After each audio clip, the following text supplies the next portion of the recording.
الحمد لله وكفى وسلام على عباده الذين اصطفى أما بعد فأعوذ بالله من الشيطان الرجيم بسم الله الرحمن الرحيم آمين والكتاب المبين إنا أنزلناه في ليلة مباركة إنا كنا منذرين صدق الله مولانا العظيم. محترم حاضرین،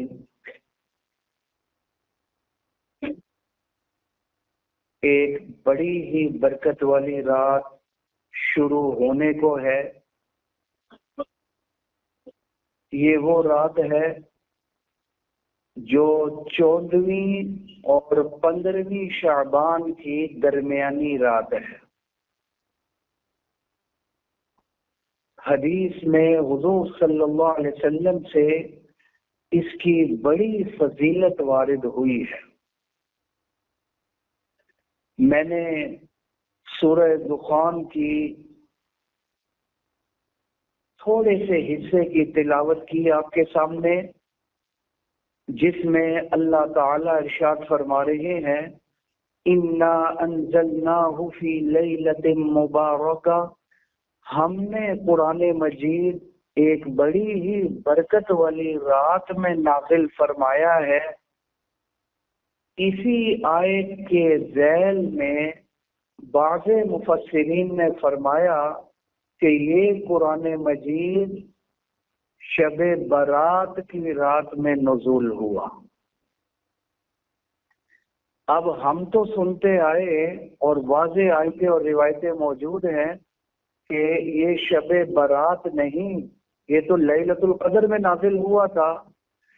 اس کا جواب مفسرین نے دیا کہ اس نے لیلۃ القدر میں قرآن مجید میں نازل ہونا ہے، یہ فیصلہ شب برات کی رات ہوا تھا. یہ معنی ہے اس میں قرآن مجید نازل ہونے کا فیصلہ اس رات ہوا تھا اور نزول لیلۃ القدر میں ہوا. تو کتنی برکت والی رات ہے. اللہ تعالی نے قرآن مجید لیلۃ القدر میں اتارنے کا فیصلہ اس رات میں فرمایا تھا. یہ بات میں مفسرین کی رائے ہے. پھر اس رات میں حضور صلی اللہ علیہ وسلم سے ثابت ہے اس شخص کا انتقال اس 1 سال کے عرصے میں ہونا ہے، اس کے بارے میں لکھ دیا جاتا ہے اور فرشتوں کے سپرد کر دیا جاتا ہے. اس 1 سال میں رزق کتنا ملنا ہے اس کے بارے میں بھی لکھ دیا جاتا ہے. بارش کتنی ہونی ہے، جنگیں ہونی ہیں، فتوحات ہونی ہے، اس شب برات والی رات میں لکھ دیا جاتا ہے. اب کتنی پریشانی والی بات ہے کہ اس رات میں ہماری اگر کسی کی موت لکھی ہوئی ہے 1 سال میں، تو وہ لکھی جا رہی ہو کہ اس سال اس فلاں شخص کا انتقال ہو جانا ہے، اور اس وقت ہم خرافات میں مبتلا ہوں، ہم کوئی گناہ کر رہے ہوں، ہم کوئی الٹے سیدھے معاملات کر رہے ہوں. اس لیے کم از کم جس رات میں موت کا فیصلہ ہو سکتا ہے اس رات کو تو عبادت میں گزارنا چاہیے، تاکہ جس وقت ہماری موت کا اگر فیصلہ ہوتا ہے تو اس وقت ہم عبادت کے اندر مشغول ہوں. یہ وہ رات ہے. پھر ایک روایت میں آتا ہے کہ آپ صلی اللہ علیہ وسلم سے زیادہ سچا انسان کون ہوگا؟ آپ صلی اللہ علیہ وسلم نے ارشاد فرمایا اس رات شروع ہوتے ہی اللہ تعالی آسمان دنیا پر تجلی فرماتے ہیں. اور ایک فرشتہ آواز لگاتا ہے الا من مستغفر فاغفر له، کہ اللہ یہ ارشاد فرما رہے ہیں کوئی ہے اپنے گناہوں کو معاف کرانے والا، میں اس کو معاف کر دوں۔ الا من مسترزق فارزق له، کیا کوئی ہے رزق لینے والا، میں اس کو رزق عطا کر دوں۔ کیا ہے جو کوئی تکلیفوں اور آزمائشوں میں مبتلا، میں اس کو عافیت دے دوں۔ یہ فرشتہ آوازیں لگاتا ہے اس رات میں، اور اللہ تعالی یہ رات شروع ہوتے ہی آسمان دنیا پر تجلی فرماتے ہیں۔ اور رات کب شروع ہوتی ہے؟ سورج غروب ہوتے ہی۔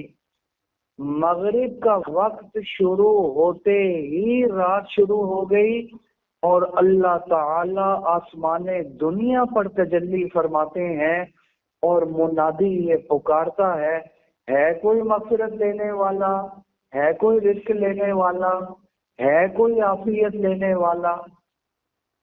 رات شروع ہوتے ہی بڑی برکت والی رات ہے، بڑی فضیلت والی رات ہے۔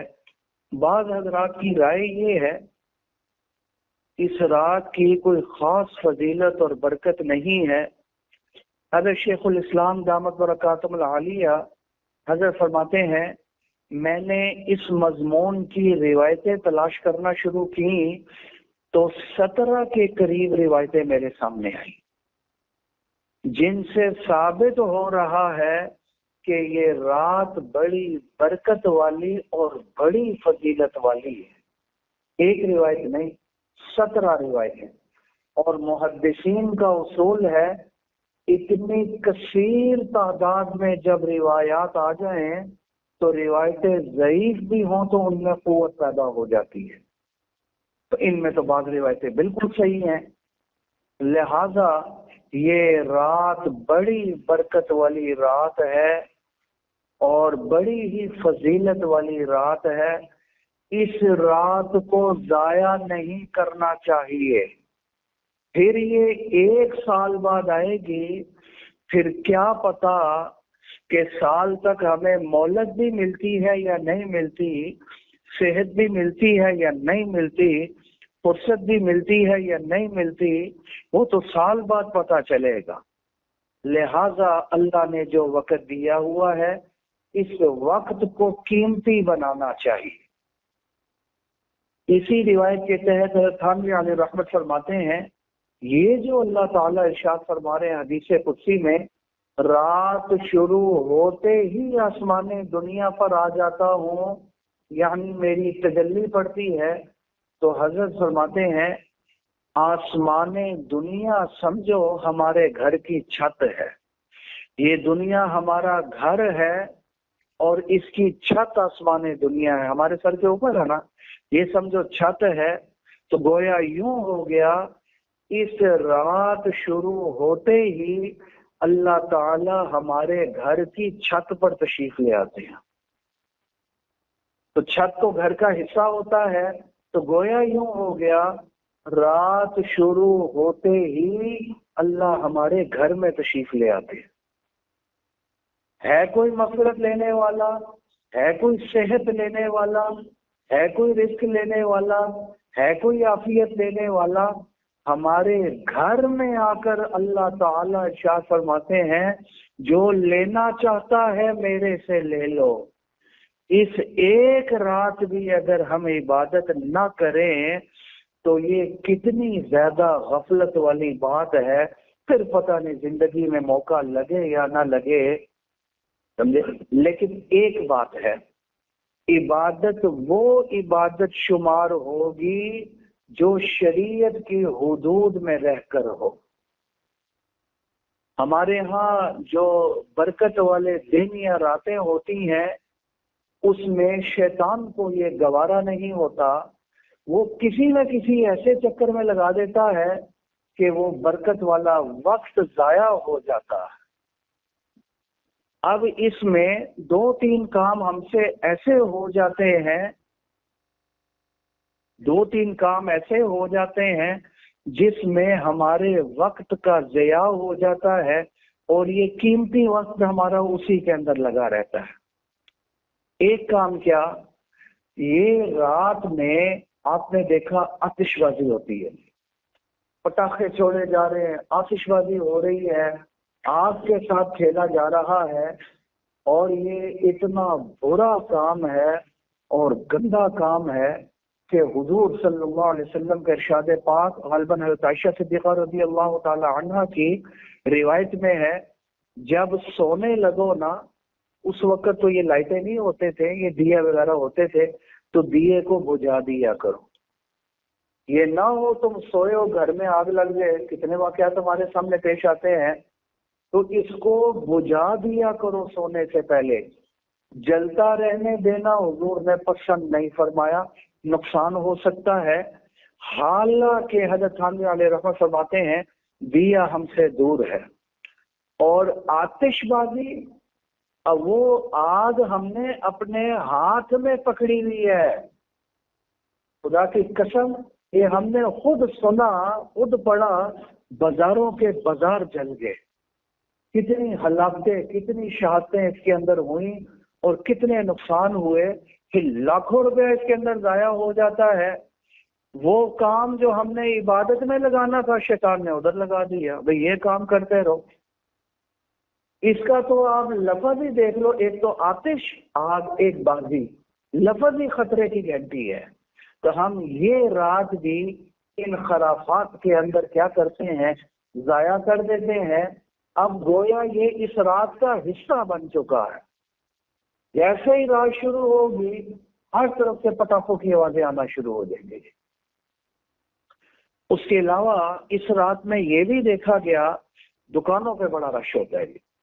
اب کیا ہوا، ہمارے سامنے دکان ہے، لمبی لمبی لائنیں لگی ہوتی ہیں، پوڑیاں لے رہے ہیں، پٹھورے لے رہے ہیں، حلوے، لمبی لمبی لائنیں لگی ہوئی ہیں، اور ایسے لگتا ہے جیسے کہ اس رات کا حصہ بنا دی ہے۔ بھئی گھنٹوں ہم ضائع کر دیتے ہیں اسی چیز میں، ایک ایک لمحہ اس رات کا قیمتی ہے، ایک ایک لمحہ قیمتی ہے۔ پھر پتہ نہیں دوبارہ ہماری زندگی میں آئے یا نہ آئے، ہم اتنی پابندی فرائض کی نہیں کرتے، عبادات کی نہیں کرتے، جتنا ان چیزوں کی شروع کر دیتے ہیں۔ گویا کہ ہم سمجھتے ہیں کہ یہ بھی دین کا حصہ ہے، اس رات کا حصہ ہے اور یہ ضروری ہے، حالانکہ نہ قرآن مجید میں کہیں موجود ہے، نہ حدیثوں میں اس کا کوئی ذکر آتا ہے، اور نہ اس صحابہ سے اس کا، نہ تابعین سے اس کا تذکرہ ملتا ہے۔ گھنٹوں ضائع ہو جاتے ہیں۔ بعض ساتھی کہتے ہیں کیا کوئی حرام ہے یہ کام کرنا؟ نہیں، حرام تو نہیں، اب ہر روز کرو، جس دن مرضی کرو، لیکن ایک دن کو خاص کر کے اگر آپ ضروری اور لازم قرار دے دیتے ہیں تو ایک تو آپ وقت ضائع کر رہے ہیں، دوسرا دین میں آپ اضافہ کر رہے ہیں۔ اب ایک ساتھی حضرت شیخ الاسلام مفتی تقی صاحب دامت برکاتہ اللہ بڑی خوبصورت مثال دی، حضرت فرمانے لگے مغرب کی 3 رکعتیں فرض ہیں، کوئی شخص 4 پڑھ لے، اب اس کو یا اللہ کے ولی تو میں 4 رکعتیں کیوں پڑھ لی؟ وہ کہے گا میں نے کیا کیا ہے، 1 رکعت ہی کا اضافہ کیا ہے نا، اس رکعت میں تھوڑا تلاوت کر لی ہے، رکوع کر لیے سبحان ربی العظیم، اللہ کا آگے سجدے 2 اور زیادہ کر لی ہیں، سبحان ربی اللہ کی بڑائی بیان کر دی ہے، بھئی تلاوت زیادہ کر لی ہے، ذکر اذکار زیادہ کر لیے ہیں، میری عبادت تو زیادہ ہو گئی ہے، میری عبادت تم سے بھی افضل ہو گئی ہے۔ تو کیا جواب دیں گے؟ بھئی یہ طریقہ حضور سے ثابت نہیں۔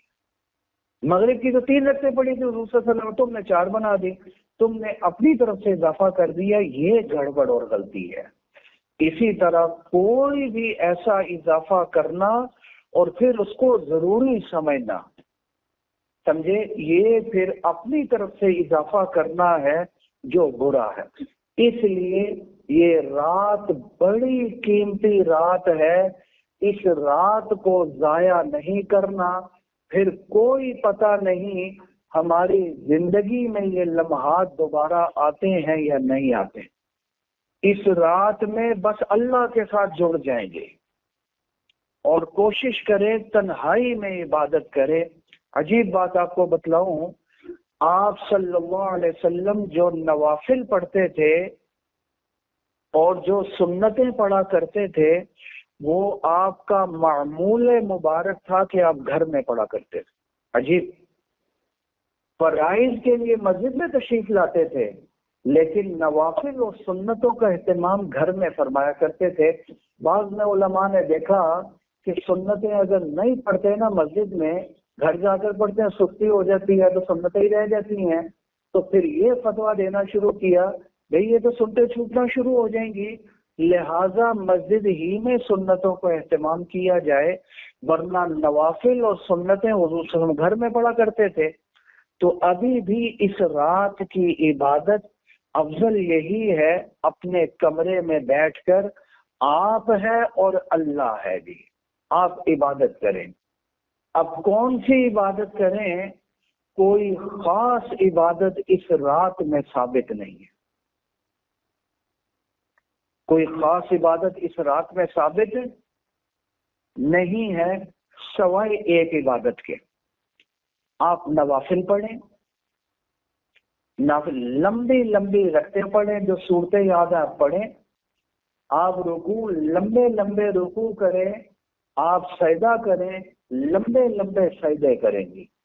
اور حضور صلی اللہ علیہ وسلم سے ثابت ہے کہ خاص طور پر سجدے میں، نوافل کے سجدے میں جب آپ صلی اللہ علیہ وسلم جاتے تھے تو اس میں دعائیں بھی مانگا کرتے تھے. لہذا عربی کی وہ دعائیں جو قرآن مجید میں آ گئی ہیں، حدیث میں آ گئی ہیں، زیادہ سے زیادہ وہ دعائیں اپنے سجدے میں مانگ سکتے ہیں، نوافل کے سجدوں میں مانگ سکتے ہیں، تہجد کے سجدوں میں مانگ سکتے ہیں. لیکن وہ دعائیں جو قرآن اور حدیث میں آ گئی ہیں اور عربی میں آپ نے کرنی ہے، وہ دعائیں آپ مانگ سکتے ہیں.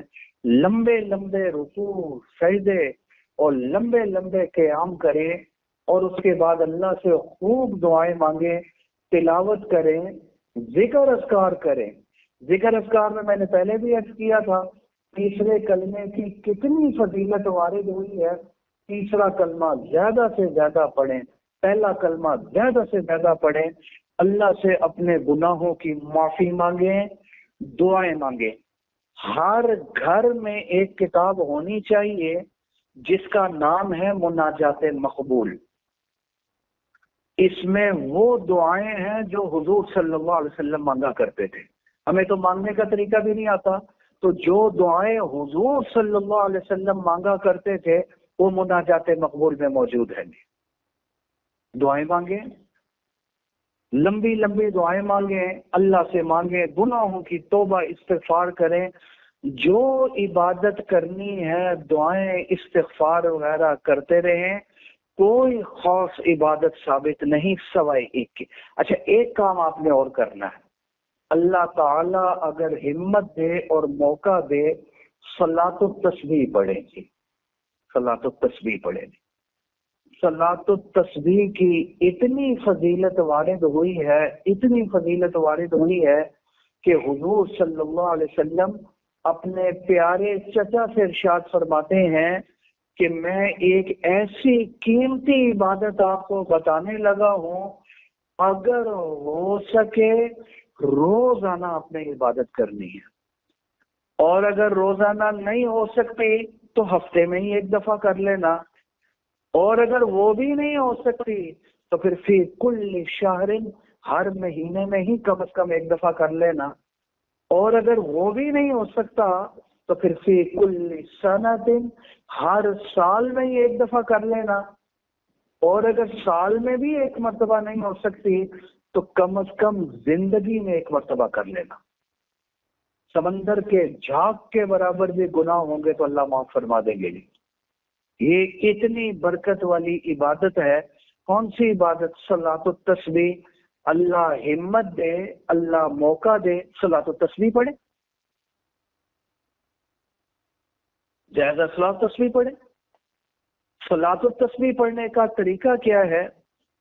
آپ نے 4 رکعت نماز نفل صلاۃ التسبیح کی نیت کرنی ہے جی.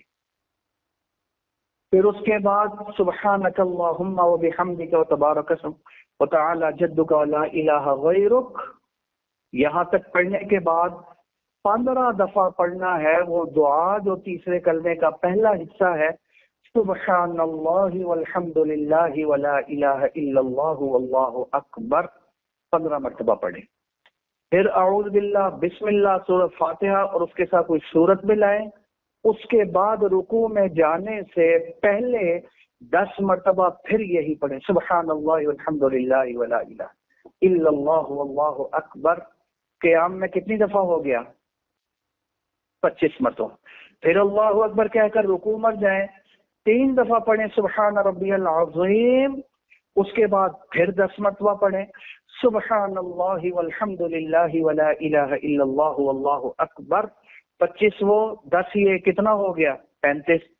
پھر سمع اللہ لمن حمدہ ربنا ولک الحمد حمدا کثیرا طیبا مبارکا فی. یہ اگر یاد ہو جیسے حدیث میں آتا ہے سارا، ورنہ ربنا لک الحمد یہاں تک پڑھ لیں. اس کے بعد پھر 10 مرتبہ پڑھیں.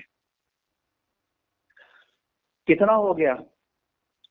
45. اب اللہ اکبر کہہ کر سجدے میں چلے جائیں، سبحان ربی الاعلیٰ 3 مرتبہ پڑھیں، پھر 10 دفعہ پڑھیں. کتنا ہو گیا؟ پھر اللہ اکبر کہہ کر بیٹھیں،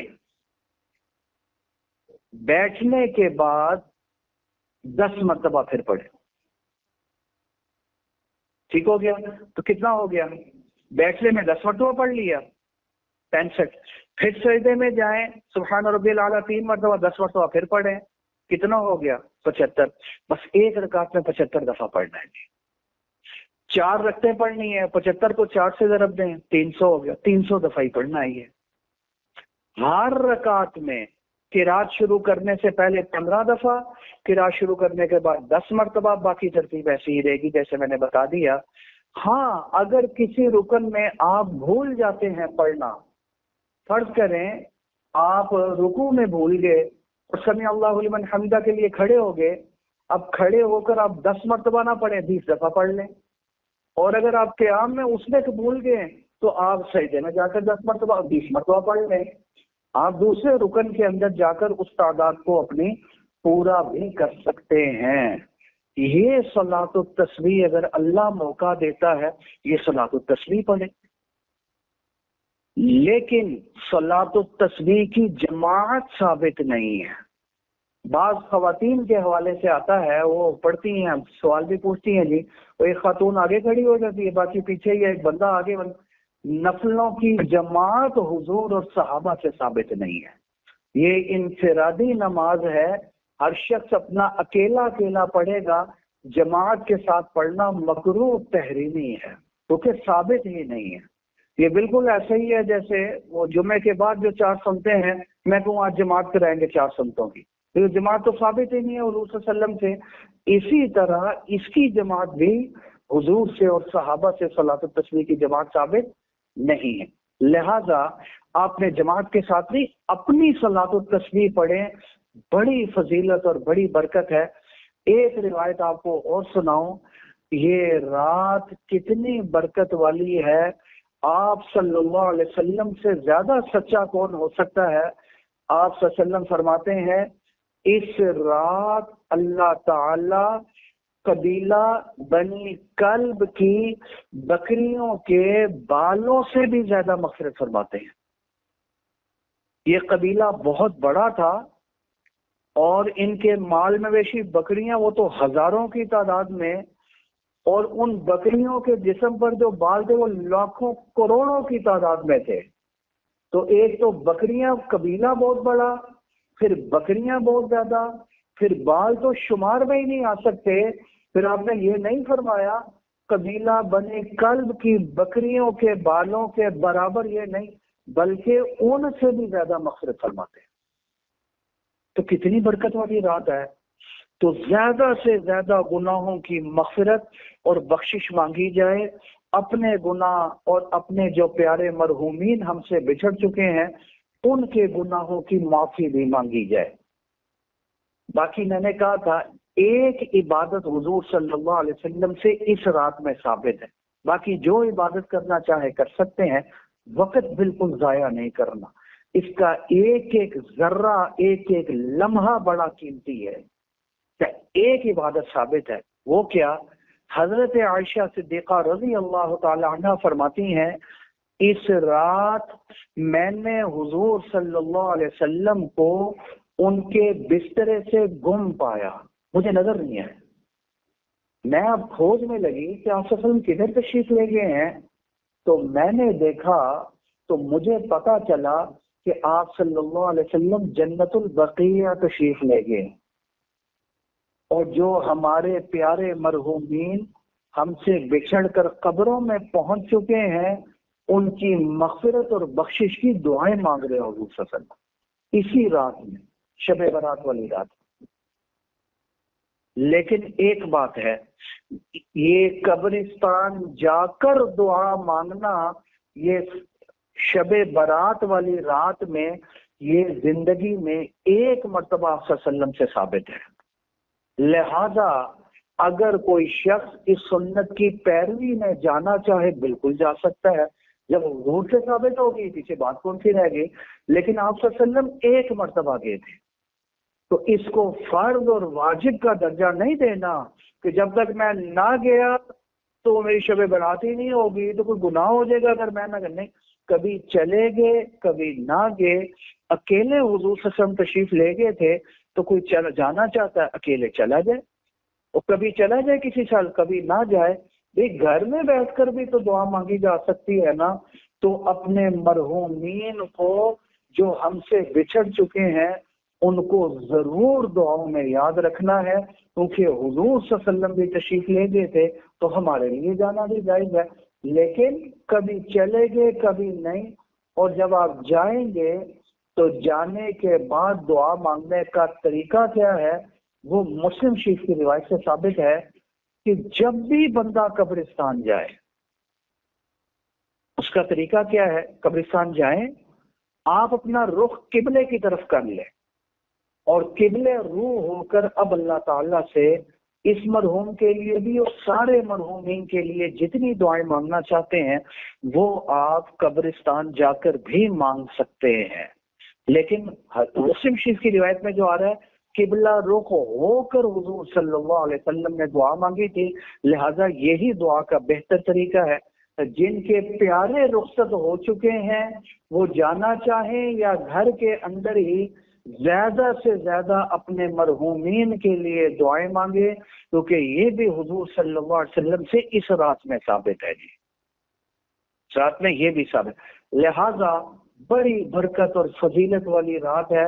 میں نے کیا قبیلہ بنی کلب کی بکریوں کے بالوں سے بھی زیادہ اللہ تعالیٰ گناہوں کو معاف فرماتے ہیں، مگر حضور صلی اللہ علیہ وسلم کا ارشاد پاک ہے چند لوگ ایسے بھی ہیں جن کی اس رات بھی مغفرت اور بخشش نہیں ہوتی، یہ بھی حضور ہی نے فرمایا۔ ان لوگوں میں ایک وہ ہے جو شراب پیتا ہے، شراب کا عادی ہے، اس رات میں بھی اس کی مغفرت نہیں ہوتی۔ ہاں اگر وہ توبہ کر لیتا ہے سچے دل سے، توبہ کے بعد گناہ معاف ہو جاتا ہے، اس کے بعد تو ظاہر ہے اس رات میں مغفرت ہو سکتی ہے۔ لیکن جو عادی ہے پی رہا ہے تو اس کی مغفرت اور بخشش اس رات میں بھی نہیں ہوتی۔ دوسرا وہ جو والدین کا نافرمان ہو جائے، حضور صلی اللہ علیہ وسلم فرمایا اتنا بڑا گناہ ہے کہ اس رات بھی اس کی مغفرت اور بخشش نہیں ہوتی۔ تیسرا وہ شخص جو دل میں کسی کے لیے کینہ رکھتا ہے، برائی رکھتا ہے، اس کے درپے ہے کہ مجھے کوئی موقع ملے میں اس کو ذلیل کر دوں، میں اس کو خراب کروں، میں اس کو تکلیف دوں۔ کسی کے بارے میں دل کے اندر کینہ اور برائی رکھنا، یہ تیسرا شخص ہے۔ اور چوتھا شخص بڑے غور سے سننا ہے، چوتھا شخص، کیونکہ میں حضور صلی اللہ علیہ وسلم کی حدیث سنا رہا ہوں آپ کو، کہ جو اپنے پاؤں کے ٹخنے کو ننگا نہیں رکھتا۔ جس مرد کے ٹخنے ڈھکے ہوئے ہوتے ہیں، بھلے شلوار پہنی ہوئی ہو، بھلے پتلون پہنی ہوئی ہو، جو بھی چیز پہنی ہوئی ہو، لیکن اس کے پاؤں کے ٹخنے ننگا نہیں ہوتے، تو حضور صلی اللہ علیہ وسلم ایک روایت میں تو یہ فرماتے ہیں کہ وہ ٹخنے قیامت والے روز جلائے جائیں گے۔ اور دوسری روایت میں یہ آتا ہے کہ اس رات، جس رات قبیلہ بنی کلب کی بکریوں کے بالوں سے بھی زیادہ مغفرت ہو رہی ہوتی ہے، اس شخص کی اس رات میں بھی مغفرت نہیں ہوگی، جو اس نے فرمایا۔ اس لیے یہ اب ہمیں خود اپنے اندر ٹٹولنا چاہیے، ہمارے اندر ان خرابیوں میں سے کوئی خرابی تو موجود نہیں ہے۔ اگر نہیں ہے اللہ کا شکر ادا کر، اور اگر ہے فوری طور پر توبہ استغفار کرنی چاہیے۔ دیکھیں کینہ کتنی بری چیز ہے بھئی، اگر کسی سے آپ کو کوئی مسئلہ ہے تو آپ اس کو بیان کر دو کہ تم نے یہ چیز کی تھی، یہ چیز مجھے اچھی نہیں لگی، چلو بہرحال میں دل سے آپ کو معاف کرتا ہوں، آئندہ آپ احتیاط کر لیں۔ اور یہاں تک بھی شریعت نے اجازت دی ہے، اگر کوئی تکلیف پہنچاتا ہے تو اتنی ہی تکلیف اس کو پہنچا سکتے ہو، اس سے زیادہ نہیں۔ تو قرآن مجید کی آیت ہے، اور معاف کرنا سب سے بہتر ہے۔